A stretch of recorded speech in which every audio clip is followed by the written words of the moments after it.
Back then, I didn't have much. All I had was less than $1,000 in my bank account. As a young kid, my dream was simple, right? It's to become a millionaire by 30. I didn't really told anyone this, but like at 16, I was actually like depressed and even like suicidal. Every single night, I'll cry myself to sleep, right, while I'm lying next to my dad. Every single time, I lost money. When you get euphoric, you get overconfident, the market humbles you, right? God humbles you, right? So I ramped up my lot size, about to go in and like risk everything, lost it all. I didn't know when I'll become successful, but I just knew that I would not quit. I define freedom as not being a slave to money, but being a slave to God.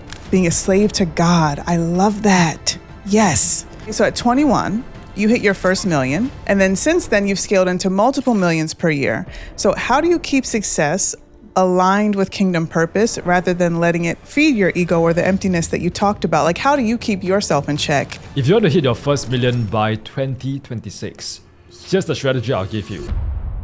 Meet Brad Go.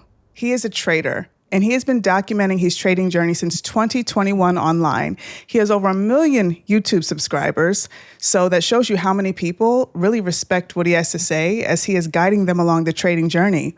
What began as raw honesty about failure, losses, and setbacks has transformed into a story of resilience, breakthrough, and financial stewardship. By the age of 21, get this, 21, Brad hit his first million in trading. And since then, he scaled into making multiple millions per year. But beyond the numbers, his true testimony is about the revelation God gave him concerning money, freedom, time, and kingdom purpose. Brad, we are so honored to have you here at the Millionaire Momentum Symposium. Thank you for joining us in this conversation today.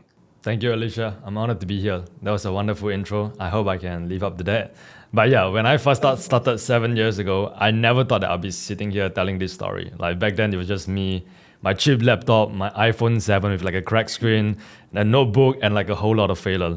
So yeah, I was just simply documenting the truth, like what I mentioned since 2021, right? The losses, the accounts I blew, the funded challenges I failed, the late nights where I was constantly questioned like whether I was cut out for this. But yeah, back then, I didn't realize that it was simply just God using those failures to refine me, right? To build me to becoming the man that I am today.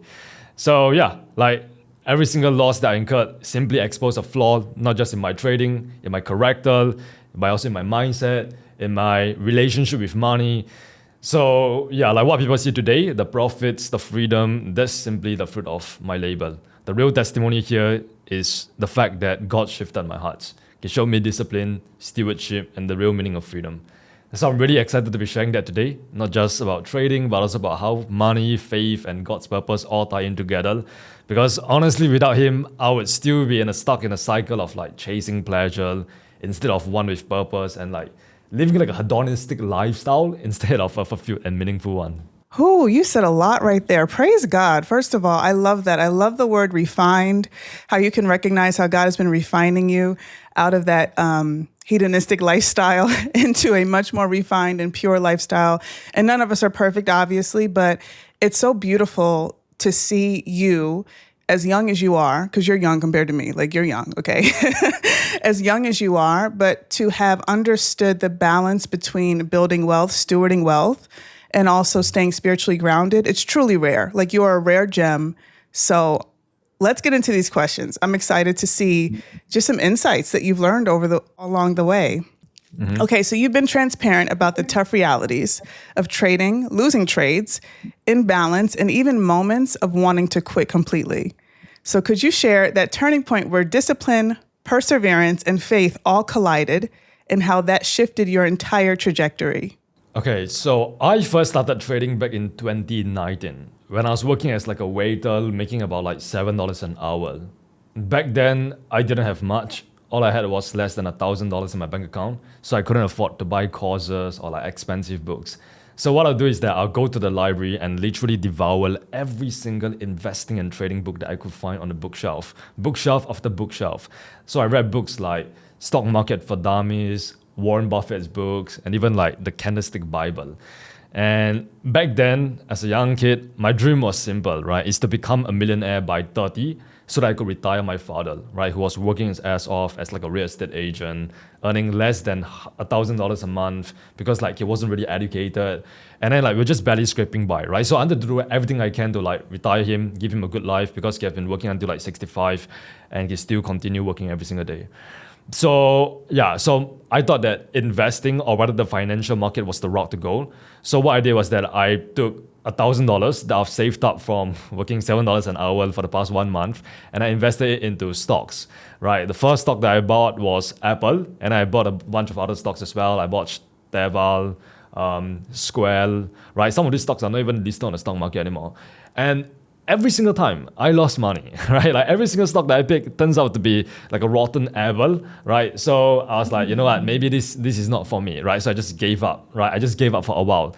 And then fast forward to like 2021, right? So that's like 1 to 2 years since I started getting intrigued about the financial markets.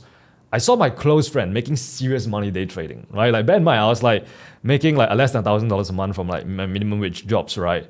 And then he's like making $1,000 with like a clicking like a buy and sell button. So I was like, wow, how do you do that, right? So like something in me started like reigniting my passion for like the financial markets. And in that year, I was actually working a 9 to 5 job, right? So it was like an internship, like a 6 months internship.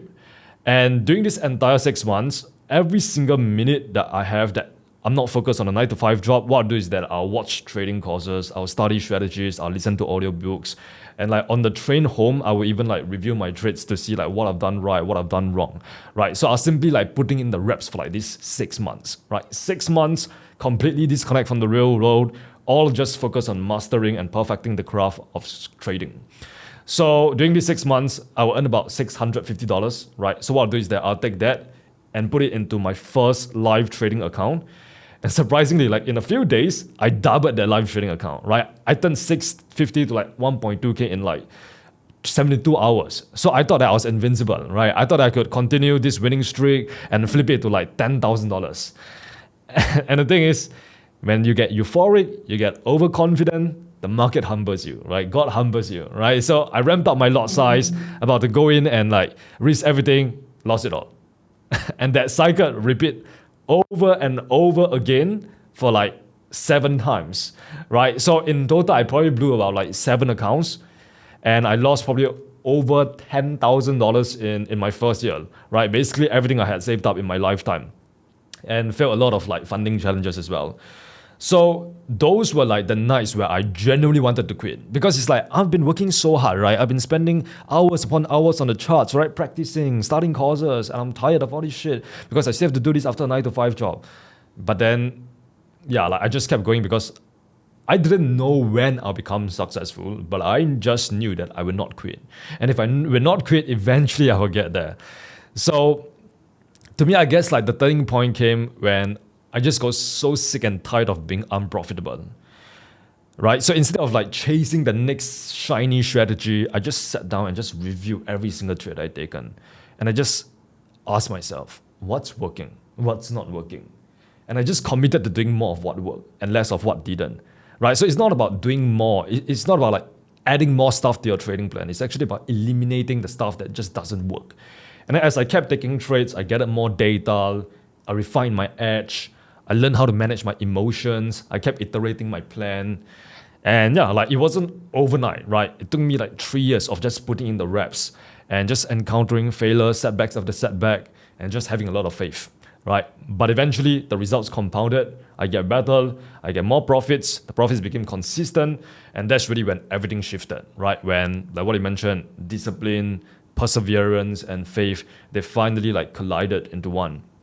So that is when I realized that as humans, we try to control outcomes, right? Because we all crave certainty, right? Especially as traders. Like we try to predict which is the best stocks to buy, where the market is heading next, what is the perfect price to get in. But true faith means fully relinquishing control to God. It's like you do your best, you prepare, you put in the reps, but once you're in the trade or once you're in the process of getting better at a skill set, you just gotta let God do his thing. You gotta let him deliver the outcome at his divine timing, not yours. Like he decides when you are ready, when you are deserving, right? So it's like he has a plan for you and he has a timeline for you. And all you got to do is follow his plan and you will get there. Ooh, I love that. So you just did what you knew to do, which was be diligent, keep at it, continue with the reps, not quit, and then you just gave the rest to God. I mean, to sum it up, I know it wasn't that easy, but to sum it up, that's kind of the conclusion here. And so as you're talking, I just feel like people now, they expect a quick result. They expect instant gratification. How, like, what in you made you say, you know what? I know your friend inspired you because you're like, he's making money. I want to make money too. But you still had so many opportunities to say, forget this. There's another shiny thing, like you said. And I'm an entrepreneur. I get it. I've jumped to so many shiny things until I learned focus on the main thing and just perfect the thing that God has put in your heart. So for you, what made you understand that? Again, you were young, right? So you like, it's not like you learned through adulting how to have this level of discipline. Where do you think that came from? Now, I always tell my students this, right? Do not get distracted by the women in the red dress. I'm not sure whether I've seen Matrix, but there was this scene where Neo was walking down the street where Morpheus is like training him. And then there's this beautiful woman in the red dress. Like you can't help but like stare at her. And then Neo just started staring at her while Morpheus was like trying to train him. And then Morpheus said, hey, Neo, are you still listening? And next thing you know, when Neo turned back to the woman in the red dress, it was like one of the agents in disguise, right? So that is when I realized that it's like you shouldn't be distracted from the main thing. Anything that doesn't move you closer towards your goals is simply a distraction that you need to eliminate, right? It's like productivity is not about doing more. It's about eliminating what doesn't move you closer towards your goals. And for me, like when I got started, I tried everything as well. I was the person who was distracted by the women in the red dress. I tried stocks, I tried affiliate marketing, I tried drop shipping, I tried starting my own business. I tried everything. But then I realized that when I tried every single thing, I became like a jack of all trades but master of none. I knew a little bit about every single field, but I didn't know in depth on one in order for me to make money. And that is when I realized that you have to become a master of one. Because when you become a master of one and you just single-handedly pinpoint your focus, your time, your energy, your attention into that one thing, eventually you're going to get competent. And when you get competent, eventually you're going to make money from that one thing, right? But if you are investing your time, energy, attention into like all of these different things, right? Trying to catch every single rabbit, it's just not going to work out well, right? You're just going to get distracted and you won't last long enough to reach the point of mastery where you get really good at the one thing so that you can actually see results.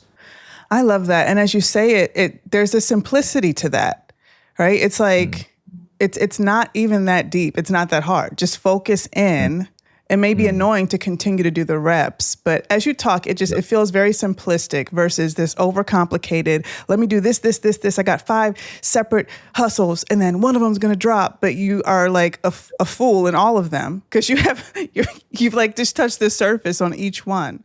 Oh, so good. Such good wisdom. Thank you. Okay, next question.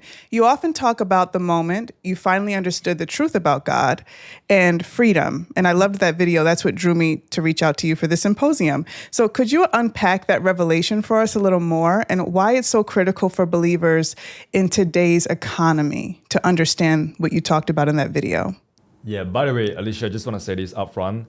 I want to thank you for doing this, right? Because the fact that you're doing this symposium and like really spreading message about God and faith, it really means a lot, like to me and to like the entire world. Because like we don't see much people doing this right now, especially in this modern era, right? But I like how you use the word finally, because for the longest time, I did not get it. I did not have faith.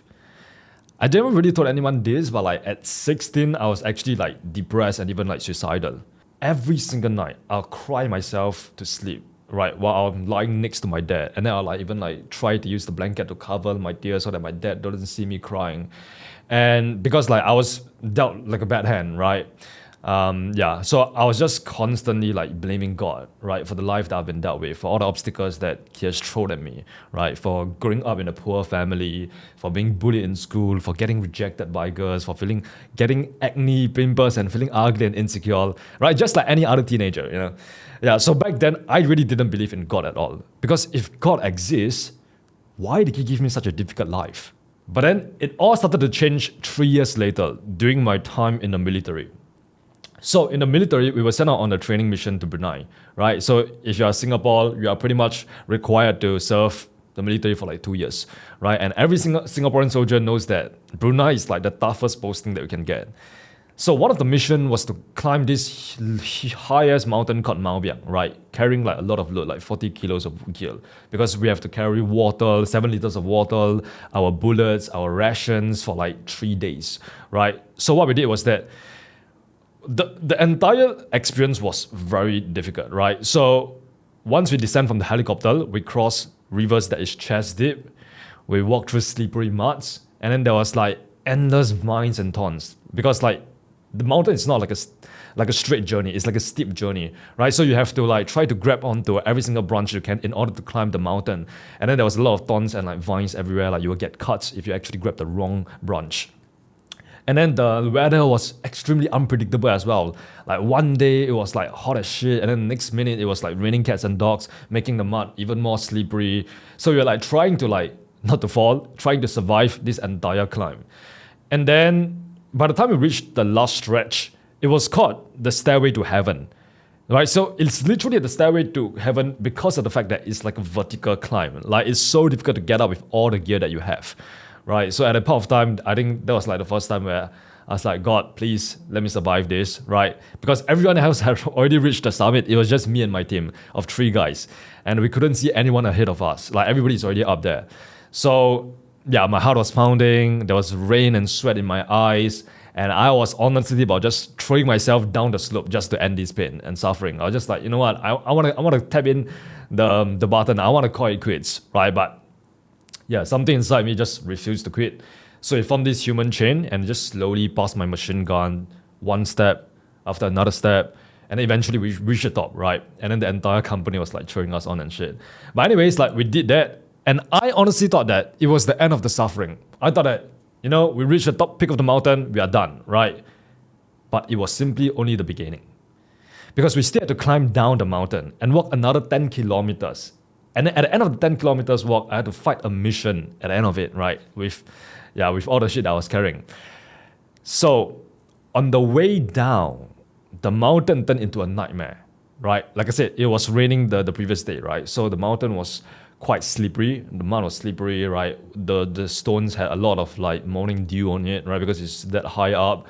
And every single step that you take, if you take like the wrong step, you could potentially like just tumble down the mountain.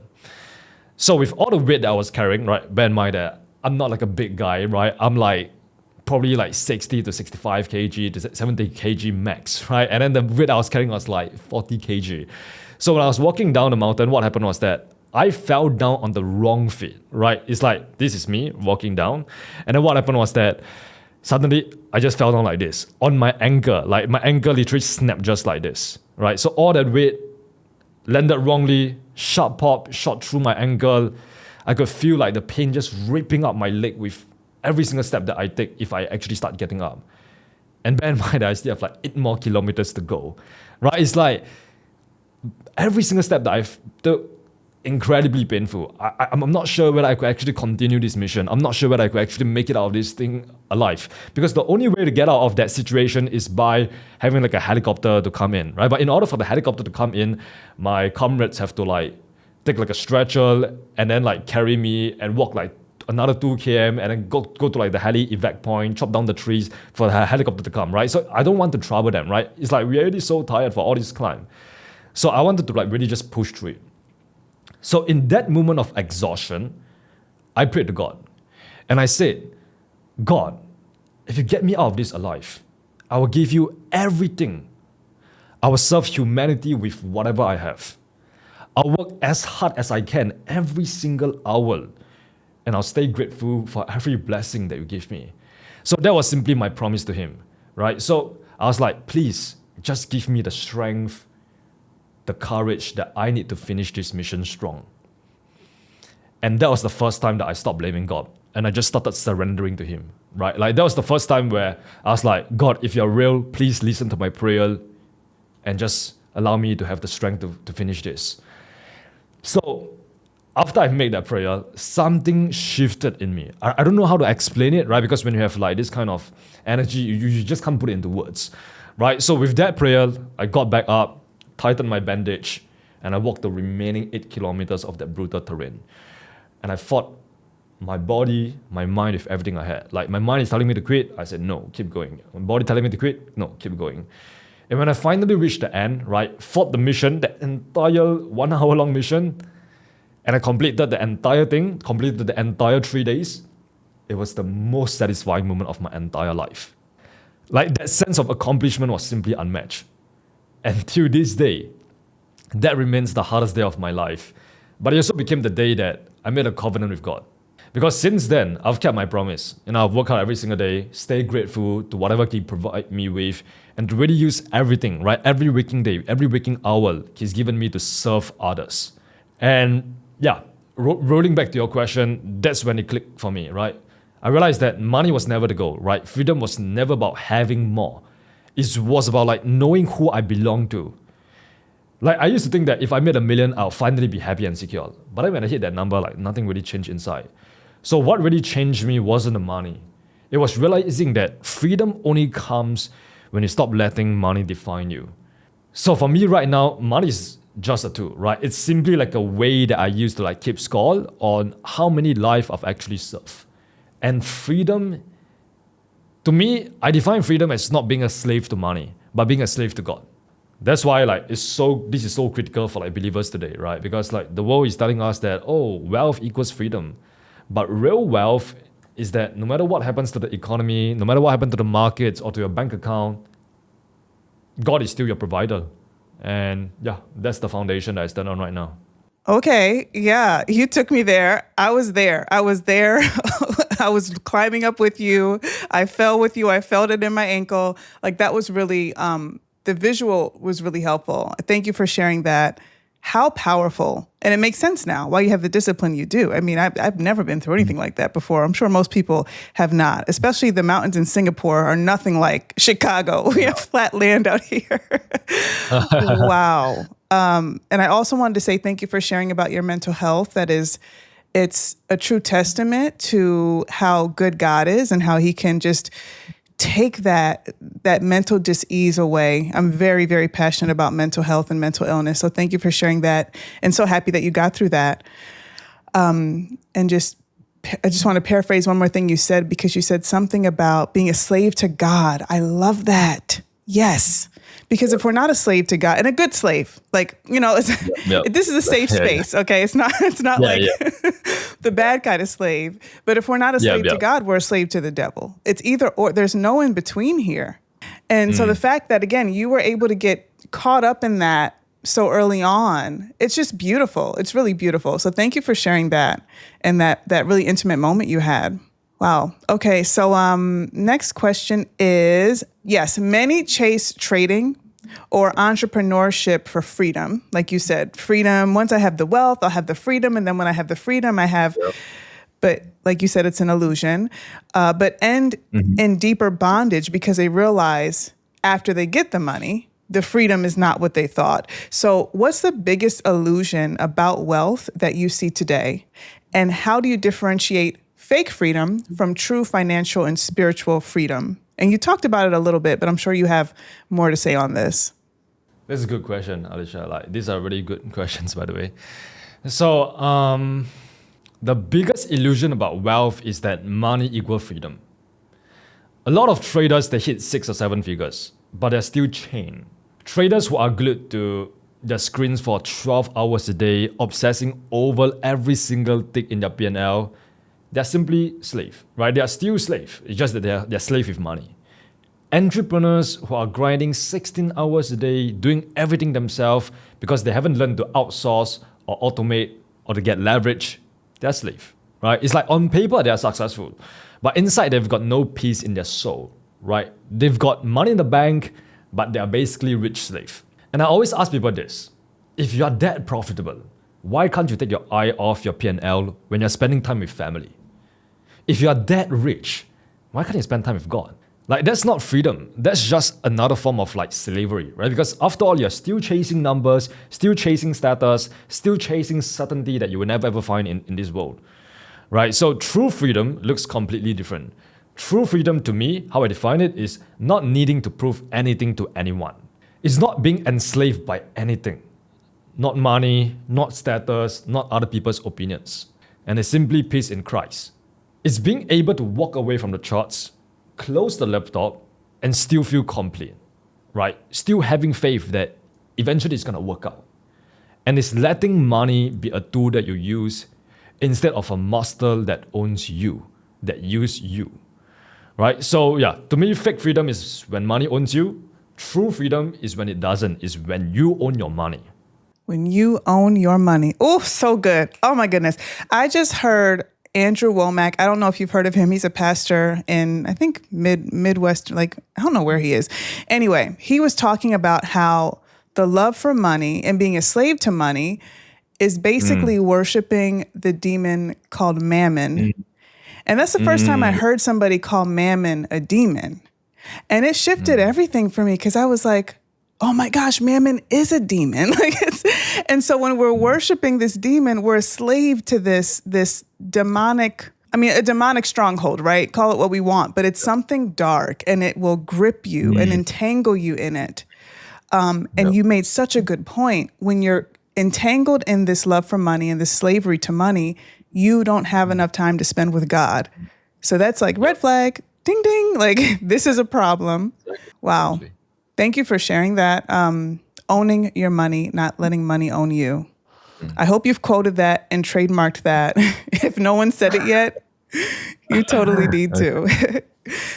Okay, so you've said money is a magnifier. I love when you said that. Yep. What do you mean by that? And how has that principle shown up in your own journey, both in your wins and in your challenges? Yep. So going back to like what you just mentioned about money being like a demon, I actually have like quite a few things to say about that. And then to answer this question as well.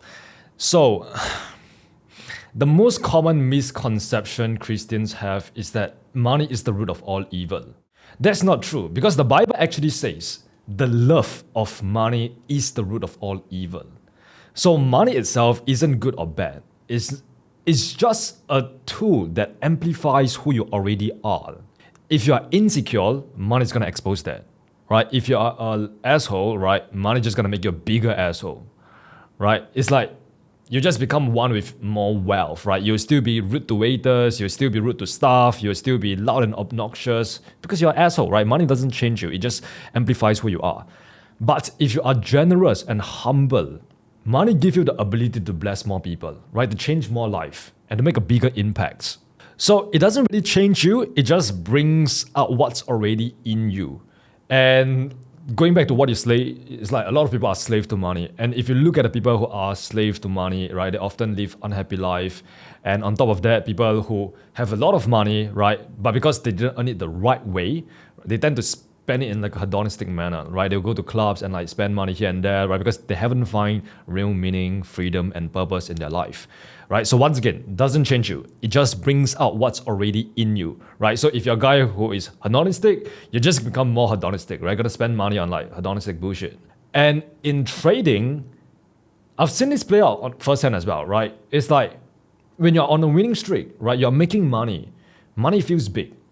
But it's still a temporary construct because profits are not given. They are rented from the market, and the rent is due every single day in the form of discipline. The more money I made, the more I realized that if I didn't deal with greed, my impatience, my pride, my ego, the money would only magnify those flaws, right? And those flaws will magnify my losses even more, and then eventually destroy me and my trading account. So money is simply a magnifier, right? It serves as both a blessing, but it also serves as a warning at the same time, right? Just like the market, it is simply a mirror, reflects who you are. And to me, money just showed me who I really am, right? My insecurities, my flaws, my shortcomings, what I need to work on, right? So just by like changing your perception of money, right, you will be able to have like a better relationship with money, yeah, and then you will be able to get rich in the right way. Amazing points. You said money, you're renting money and you have to pay the rent through discipline. Oh, I've never heard that before. That is profound. And it's so true. It's because the money is temporary and you have to keep it and earn it through the discipline in the market. I mean, discipline in your trading. Yeah, it's like the minute you stop working, right, you start getting complacent.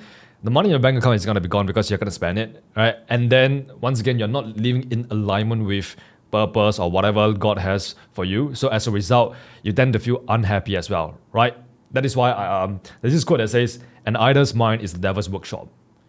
That is why, like, those days where you have like nothing to do, you tend to like start thinking about what will make you feel happy right now, what will give you temporary happiness, right? And then as a result, you will start going into the path where it gives you short-term gain but long-term pain, right? So yeah, it's just that.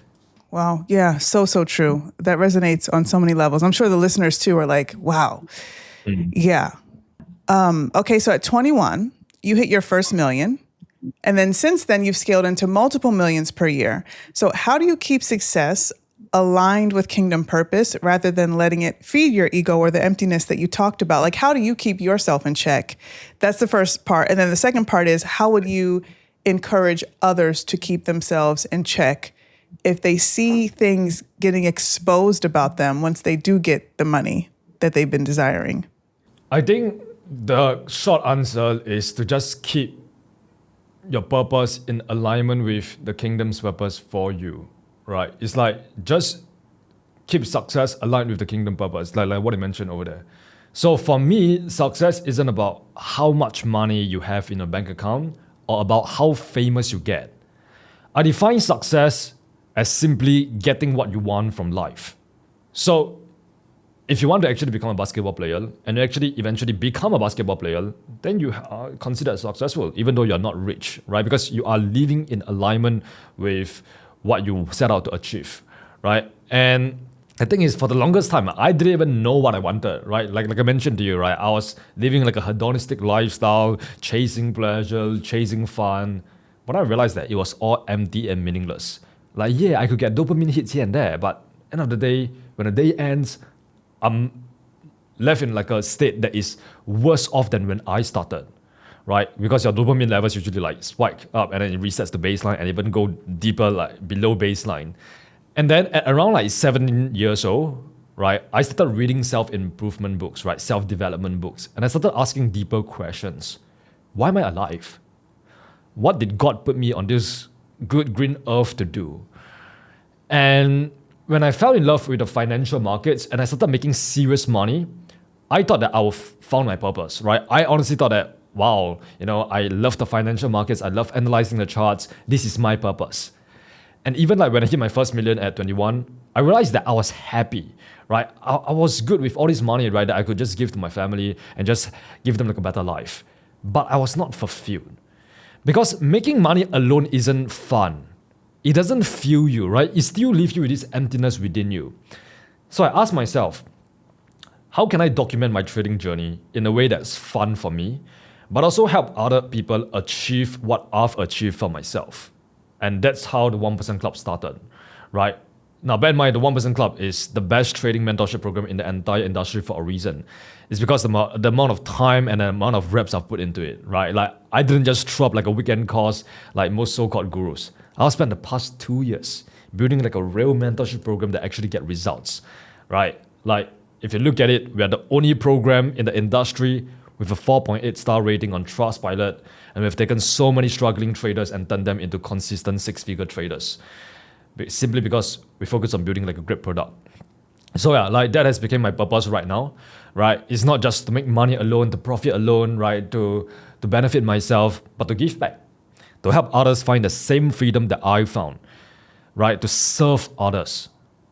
And honestly, whenever like a student comes up to me and then like they tell me like, Brad, my life has completely changed because of your lessons, because of your teaching. I mean, I always like sit there and just grateful for like everything. I'm grateful for God to give me like the ability to just do this, right? To just find my purpose at such a young age and actually like live every single day in alignment with that. But yeah, like when they say that to me, I was like, man, that just make all the late nights and early mornings that I spent building this course, trading myself, worth it. So yeah, to answer your question, basically just keeping success aligned with the kingdom purpose, right? And in order for you to do that, it's about redefining it. It's about identifying what you want to achieve with this one precious life that God has given you and aligning it with God's purpose for you. Like everything that is not that simply distraction. So yeah, for me, success nowadays is just about using what God's given me to build people up, to serve people, and not just like profit and benefit myself. That's awesome that you can give back and pour into other people, because financial literacy, financial discipline, and wealth, even though it's just a tool, I mean, it's a tool that takes care of pretty much every life problem, right? Almost every life problem. You're lifting people up out of this poverty-stricken mind, bondage and limitation. It's phenomenal. And congratulations, getting 4.8, you said, on Trustpilot, 4.8 stars.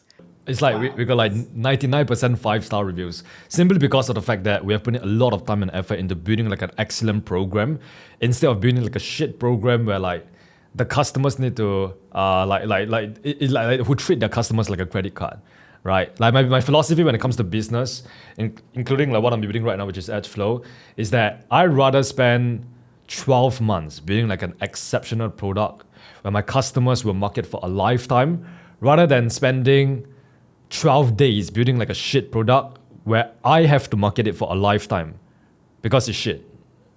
Yeah, and doesn't spread through word of mouth. Yeah. Yeah, I mean, those reps, you take me back to those steps. I mean, it makes sense how you can push through, because you push through that. I mean, it's crazy.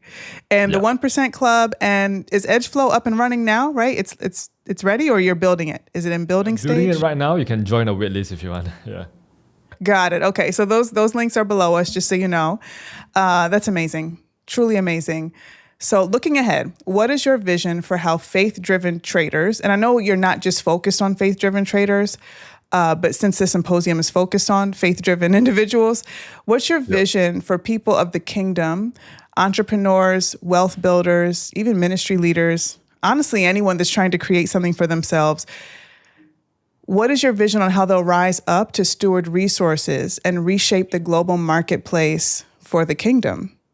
When I think about the future, I see faith-driven traders, entrepreneurs, and like wealth builders rising up in a way that we haven't seen before. I feel like right now, more people are starting to have faith in Christ, right? And in order to like speed up this cycle of like learning and adaptation, AI is gonna have like a huge impact on that. Like AI is gonna change everything, right? Because that's like what most people are talking about right now, right? They are saying that it's gonna replace jobs, it's gonna automate tasks, it's gonna disrupt entire industries. And like a lot of people, they're scared of it, right? But I see it as an opportunity. An opportunity to automate the repetitive stuff so that we can focus more on creative work, on the things that actually move the needle. Like, for example, for yourself, you'll be focused on building this podcast, right? Focus on creating content, spreading the message on God, on business, on entrepreneurship, on money, like the real definition of this stuff. Instead of, I don't know, like doing your tech accounting yourself, right? It's like this stuff will pretty much be automated, right? So that you can spend time on the stuff that cannot be replaced by AI. So, yeah, here's the thing. This is ironic coming from like a guy who is building like an AI trading super app. AI cannot replace vision, cannot replace wisdom, cannot replace values and creativity. It can give you speed, right? It can make your processes more efficient, so you can spend time on what actually works, like what actually moves the needle. But at the end of the day, it cannot give you purpose. That's where like real believers need to step out, right? Like we can use AI to multiply our impacts, but we've got to do it with the right hearts. And I'll say this too. We cannot let AI or money or any tool become the thing that define us. Because if we are not careful, people will end up like worshipping the tool ChatGPT instead of like the creator, right? So AI, it can amplify your work, but it cannot give you peace. It can help you run faster, but it can't tell you why you are running in the first place. Only God can give you that. So yeah, my vision with EdgeFlo is simple, right? It's to build like a generation of kingdom wealth builders, traders who aren't afraid of AI, who master it, but never let it master them, right? So they use it to make their workflow much more efficient. They use it to save time. They use it to build. They use it to bless and to expand God's kingdom. And that's simply my plan to reshape the marketplace, right? Not by running from the future, but by leading it in the front lines with faith. Wow, I love that. I love that. Because what I hear in that is just take dominion, right? Subdue the earth, which we were told to do in Genesis. I mean, that's the whole point of being humans, is to subdue the earth and take dominion. And so I keep hearing you say, you know, make money, take control over money, have power over this, have power over that. And it lines up with God's initial command, which is for us to take territory and subdue things instead of allow them to subdue us, and we become slaves to those things. So EdgeFlo, that's an amazing. So okay, so you explained it. So it's for individuals who want to utilize AI and to kind of control it and leverage it. Can you explain more about EdgeFlo? I'd love to learn a little bit more. So EdgeFlo is gonna be the world's first trading super app, right? In short, it's basically going to be able to allow you to have your pre-market routine, your trading analysis, your execution, and your post-market routine all in one platform itself. Because like, I've been trading for 7 years, and I'm so frustrated by the fact that I need to juggle 5 different apps in order to take one trade. Like I have to go and use a position size calculator to find out what's my proper lot size. I have to use this platform to analyze the charts. I have to use this other broker platform to execute my trades. I have to use this other platform to journal my trades. So I felt like it was completely inefficient, right? You're wasting so many time and energy on stuff that could pretty much be automated, that could pretty much be in one platform itself, right? So as I was like, why don't I just build an app that solves this problem, right? Because if I'm facing this problem, I'm pretty sure there's 10,000 other traders who's facing the same thing, right? So that's pretty much gave me the idea of building EdgeFlo.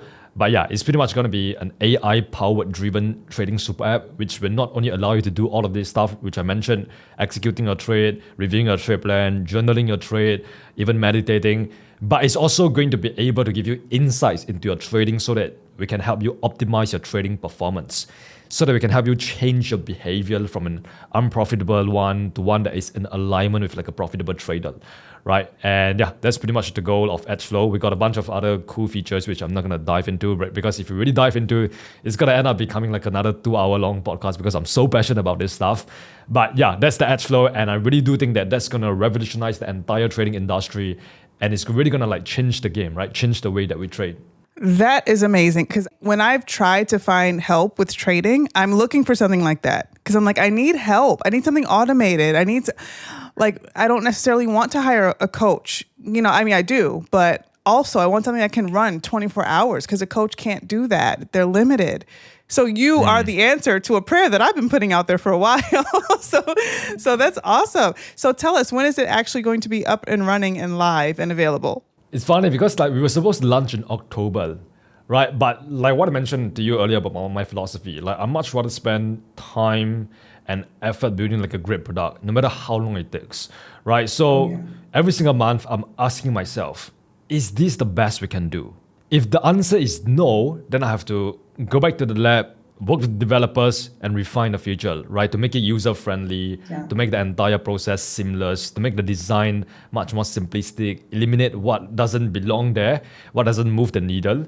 And yeah, like I'm just constantly asking that question. So like recently, like I said, we're supposed to launch in October, but then when I look at the entire app and review it, I'm like, this is good, but it's not the best we can do, right? So let's spend as long as it takes to build an exceptional product, right? So I pretty much went in there, gave feedback for every single feature to my developer and get him to like rework everything. And right now, we are done with the execution platform. I'm probably gonna like share it inside the next YouTube video soon, right? Just to share like the preview on how I execute trades on there and what are the cool features it has, right? To really allow you to make your entire trading feels much more seamless and efficient. But yeah, in terms of timeline when it will be launched, I want to say next year. I want to say Q4, but it ties back to what I said. It will launch when it's good enough. No, totally respect that. And I think that's the best way to go. So yeah, we'll drop the link for people to get onto the wait list so they can get updated with the launch date.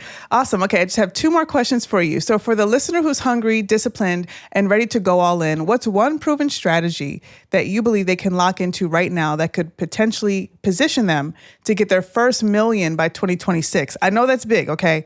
It's like a few, like 3 months. It's a lot, but God is big. And if you Got it. have discipline and determination, it's totally possible. I believe it. So if you have any Yep. strategy in mind, please share. If you want to hit your first million by 2026, here's the strategy I'll give you. Pick one skill, one strategy, and just go all in on it. Like I said earlier, do not get distracted by the women in the rich dress. Don't chase 10 different rabbits because you will catch none. Don't jump from stocks to crypto to real estate to 10 different side hustles, because that's the fastest way to waste years and money, right? Because at the end of it, you will have so little knowledge and experience on each field that you wouldn't have enough mastery to actually make money from any one of those 10 fields, those 10 side hustles. And in trading, that means mastering one system, one trading style, and one asset class. In business, that means finding one business model that works. Because the truth is, you don't need hundreds of ways to make money. You just need that one way that can repeat with discipline until it compounds. And we are living in this era where we have an abundance amount of information, but it has never been more difficult to actually make money online.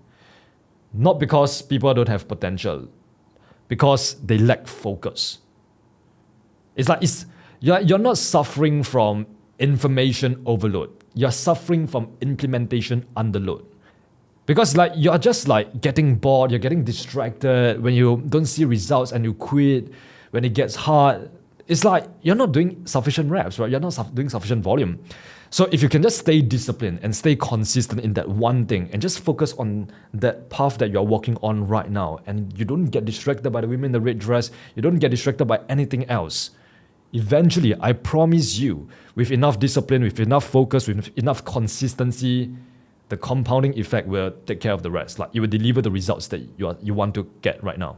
I've got to mention one thing, but yeah, like I said earlier at the start of this entire podcast, you put in the work, the late nights, the reps, the early mornings, the discipline, but at the end of the day, you surrender the timing to God. So maybe it happens in 2026, maybe earlier, maybe later, because end of the day, you can't control the timeline. You can't control when you will achieve the outcome. All you can control is your actions, is putting in the reps and just showing up every single day, especially when you don't feel like it. And just let God decide when you are ready. So yeah, if you're serious about just making that 1 million, don't get distracted, log into that one proven path, stay consistent, steer it well, and then just don't quit. Because the truth is, if you don't quit, you can't lose. Totally. And I love how you added that at the end. Give it to God. He will determine the timing of it. But it's not information overload. It's implementation underload. Again, another quote that you need to trademark. I don't know if you've written a book, but that was a great takeaway. I won't forget that because it's so true. And I know the times in my business. I mean, I've somersaulted through my business for such a long time, but I saw the times where I was not implementing and keeping a simple main thing. That's when I made the least amount of money. But when I focused in on one thing and just mastered it, it's so different. And I just love God, and I love how you are illuminating the essence of God in this conversation, because that's how God is. He's simplistic. He's not that complicated. It actually can be very simple if we truly follow his word and follow his way. So thank you for just displaying that in this conversation, truly. So my last question is for the person listening who's been hustling but feels stuck. What's one small faith-fueled action that they can take to step out of survival mode and into true freedom today? Okay, for the people who's listening, right, who's been hustling and you still feel stuck, here's my brutal, honest advice. Stop tying your self-worth to your net worth. Tie it to your purpose in Christ. Tie it to the process, to the work that needs to be done. Because that's the leading indicator. That's what you have control over. The money, the outcome, the freedom, that's the lagging indicator which you have absolutely no control over. So if you're constantly tying your net worth, your self-worth to that, right? Then whenever you encounter setbacks, whenever you encounter obstacles and you don't see external success, you're going to feel dejected. You're going to feel disappointed, right? Because you're going to suck for a very long time, right? That's the truth, right? You are going to encounter setbacks after setbacks, obstacles after obstacles, losses after losses, blown accounts after blown accounts. But if you tie your self-worth to that, right, you will always be on an emotional roller coaster.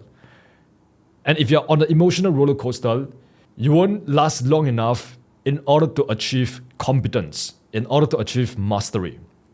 So, yeah, stop trying to actually eat the elephant as a whole, right? Every single successful person, highly intelligent people that I know, they just focus on breaking the entire elephant down into chunks, right? So just take one action today. It could be journaling a trade, it could be sowing generosity, it could be writing a business plan, it could be choosing discipline over impulse, it could be just one simple workout, right? Because understand that real freedom doesn't come from one big breakthrough. It starts with small steps of confidence. And if you can just walk every single step, right, and just obey to God, right, eventually you're going to get confident, and eventually you're going to get competent, and eventually you're going to get results. And if you're a trader watching this, just remember that ultimately my goal is to make a lot of money. But my job is simply to take the best trades and let the results take care of themselves over time. So if you think about it, how can I lose if I follow my plan every single day? If I'm just focused on taking the best trade and I'm not tying my self-worth to my P&L, to my net worth. So yeah, like you simply can't lose. And that's really like the only way to win in this infinite game of trading, business, and in life. And I'll end off with this one quote I love from Lao Tzu. The journey of 1,000 miles begins with a single step. So don't wait for the perfect moment, don't wait for the perfect condition, don't wait for all the stars to line up in the universe for you to tell you to do that one thing. Just take the one step today. And the remaining of the steps, they will eventually appear one by one. And that's where true freedom begins. Powerful, powerful. Thank you for that. Thank you. And as you were talking, it's like the confidence doesn't come before the thing. I think a lot of people believe like, oh, once I'm confident, once I feel good about it, once it feels really great, then I'll do it. But you've highlighted the confidence comes after the step.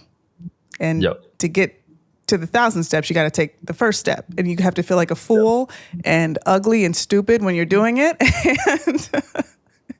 And you're going to get there. Thank you. Thank you so much for this. This was such a fruitful conversation. I learned a lot. I'm going to be joining the 1% Club. So listeners, if you are not a trader yet, or if you are experienced, he has a 10-hour course available for you. We're going to drop it below. That is for you. So if you want to focus on a new main thing, maybe all of the old things didn't work and you're like, you know what? I feel like God's taking me to another place right now, and you want this to be the main thing for the next 90 days, 6 months, do it. Take the course. You will be blessed.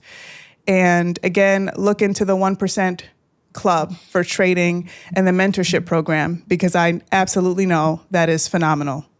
I'm joining. So are there any last words that you want to share before we wrap up our interview today? Thank you, Alicia. So yeah, I'll just share this one last mental model that I have that really allowed me to just play the long game, right? That really just allowed me to stay in this game for like the past 7 years. And that framework is what I call the 5-year self. So I use this whenever I'm encountering like a challenge, an adversity, and an obstacle, right? Like what I've encountered on Maobiang, like what I've encountered in my first year of trading. So whenever I'm faced with like a challenge just like this, I ask myself 3 questions. What is God trying to teach me right now? What quality or character trait can I develop from this? And will my 5-year-older self thank me from pushing through, or regret me for giving up? And tying back to like the Maobiang story, I realized that God was trying to teach me about just keep going, right? Like just keep going, just don't quit. Because eventually you will get there, right? No matter how painful it takes. And the character trait that I pretty much developed from that painful experience was, you gotta have faith, right? You gotta have patience. Like it's gonna take as long as it takes. But as long as you keep going, no matter how painful it is, no matter how painful every single step is, eventually you're going to complete the mission. And the last thing is something that I really pondered upon every single step that I take on that mission, is when my 5-year-old self really thanked me for pushing through, or will keep regret for me getting my comrades to put me on a stretcher and bring me to a heli evac point and just call it quits. And now looking back, 5 years later, no, actually like a few years later, I just thank myself for not quitting, right? Because like I said, that cemented as the hardest day in my entire life. And whenever I'm faced with like a hardship or like an obstacle or like a challenge that I feel like it's like I can't seem to overcome, I just think about that day. Because like nothing can be harder than that day, right? So yeah, just whenever you guys are faced with something difficult, right? Just use the 5-year self mental model. Yeah, it's helped me a lot. Amazing takeaway. I'm going to be doing that as well. And thank you. All of Brad's social links will be linked below as well. So subscribe, follow on Instagram, do what you got to do, stay connected. This is the thing. These sessions, especially the one today, it's an impartation of wisdom, right? And so you want to stay connected to people that can impart wisdom and even anointing into your life. So that's why you need to stay connected. It's not like, oh, subscribe for more. It's not like that. It's like, no, subscribe so you can stay in this headspace, in this level, so you can continue to get impartation. And YouTube is free, right? So do that. Thank you, Brad. Have an amazing day. It's like 8 a.m. where you are. So have a nice full day. And yeah, it's such a pleasure. May God bless every single thing you put your hands to. Truly, may God continue to bless you. Bless EdgeFlo. May it be the leading, most innovative app in the world. And yeah, may he just continue to give you clarity and peace as you grow bigger and bigger in Jesus' name. Thank you, Alicia. Continue doing what you're doing. Keep spreading the message about God and make the world a better place.